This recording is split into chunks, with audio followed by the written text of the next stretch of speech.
هەر لەو ساڵی 1925 لە عێراقا 3-4 ساڵ بوو حکومەتی مەلیک فەیسەڵ و عەبدولموحسین السەعدون خۆی گرتبوو کە خۆی گرتبوو حکوماتێک تەشکیل بوو بوون بە پشتیوانی ئینگلیز دید و تێڕوانینیان بەرامبەر بە کوردستان و بەرامبەر بە کورد بەرەو شۆفێنیزمێکی عەرەبیەت و چونکە بۆ خۆیان بزوتنەوەیکی قەومی بوون کە چوبوونە سەر حکم بە تایبەتی کەسانی وەکو یاسین الهاشمی و جەمیل مەدفەعی کە وەزارەتی داخلیان گرتە بۆ دەست لەناو کوردی باشووریشە بغزاندنێکی عەرەب بە شێوەیەکی گشتی هەبوو یان با بڵێن ئامادە نەبوونێکی دەرونی لەناو کوردەکانە هەبوو کە ئامادەنین ملکەچ بن بۆ عەرەبەکان خاصەتەن بە دافعێکی قەومی هاتبوونەوە لە شامەوە مەلیک فەیسەڵیش داردەستی ئینگلیزەکان بوهێنرابوو بۆ بەغدا حکوومەت و دەوڵەتێکیان بۆ دروست کردبوون لە عێراق یەکەمین لێدانیش لە 1990ەوە هەر کورد ئەکوترێ شۆڕشی شێخ مەحموودی حەفید لە سلێمانی و ئیدارەکەی تێکشکێنرا ئینگلیز هاتنەوە پێشەوە دوایی تەیارەی ئینگلیز هات ڕەواندوز و سلێمانی بردومان کرد دوایی بۆ یەکەمین جار سوپای عێراقیش دیسان هاتەوە بۆ کوردکوژی عەرەبەکان گەیشتبوونە حاڵەتێکی لووتبەرزی زۆر گەورە بەرامبەر بە کورد هەندێکیان جارە پێیان وا بوو کە کوردەکان هەرچیەکیان لێ بکەی هەر ئەڕۆنەوە ئەودی و سنوور لەگەڵ کوردی خۆیانە یەکەگرنەوە هەندێکیان کە قەومی تا نیسبەتێک پارسەنگ بوون وایان تەسەورەکرایان و چونکە ئێمەش هەمانە شامیە و هاتووە چونکە یەکەمین حکوومەتی ئەوان کە تەشکیلیان کردەوەی بوو بە وەزیری پەروەردە و تەعلیم ساتع الحوسەری بوو کە پێوترە پێغەمبەری قەومایەتی لە پێش میشل عەفلەق و سەلاح الدین بەیتارەوەیە جەولاتی شام و یەمەن و عێراق و ئەمانە هەموو کردو لە یەمەن کۆچی دوایی کرد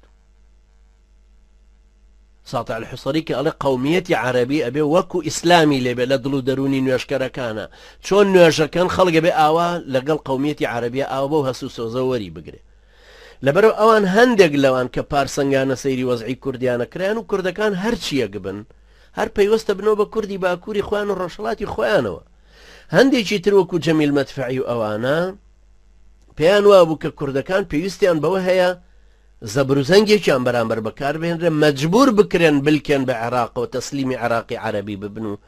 وا هەست بکەن کە سەر بە عێراقن هەندێکی تریشیان پێیان وا بوو کە پێویستە بە هاوڵاتی دەرەجە دوو قبول کرێن هەتا وردە وردە وەلای خۆیان بۆ عێراق و حکومەتی فەیسەڵە سەلمێنن ئەو کاتە وەکو چۆن کارتی سەوزە درێ دوایی جنسی عێراقیان بەو شێوە بدرێ و سیقەیان پێ بکرێ لەبەرەوە لەم دید و تێڕوانینە نابەجێی عەرەبەکانیشەوە ئەو کاتە کە تەماشای کوردیانە کرد ڕەتفعلەکان زۆرتر لە ناو کووردا گەڵاڵە ئەبوونەوە خوێنەوار و نەخوێنەوار مەلا و شێخ و تەریقەتەکان هەروەها بیرمەندی سکولەرستی و ئەوانەی کە وەکو مۆزەف بەشداریشیان کردو ئەوانەی کە داژنەرابوون لەلایەن حکومەتی عێراقی وەکو تۆفیق وەهبی کە محافظی سلێمانی بۆ ئەو کاتە پێیانەوە متەسەڕف تەنانەت ئەویش مەقبول نەبوو بەلای ئەو جەمیل مەدفەعی و ئەو خەتە قەومیەی بەغداوە جار بۆ جار وەزعی کوردی بەرەو ئەوە ئەڕۆی کە متمانە بە حکومەتەکەی عەبدولموحسین سەعدون ناکرێت چونکە ئەوان هیچ بەڵێنێک